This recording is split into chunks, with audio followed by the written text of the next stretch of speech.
అయితే చిన్నప్పటి నుంచి నాకు గుర్రం అంటే ఇష్టం. కానీ పెద్దవాళ్ళు అప్పుడు కొననీయరు.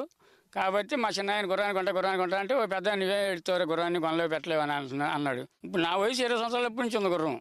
ఇప్పుడు 61 సంవత్సరం వచ్చింది ఇప్పటికి.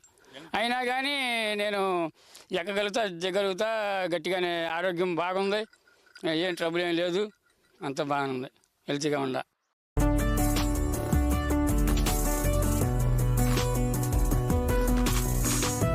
ఈ అప్డేట్స్ కోసం మా ఛానల్ని సబ్స్క్రైబ్ చేయండి.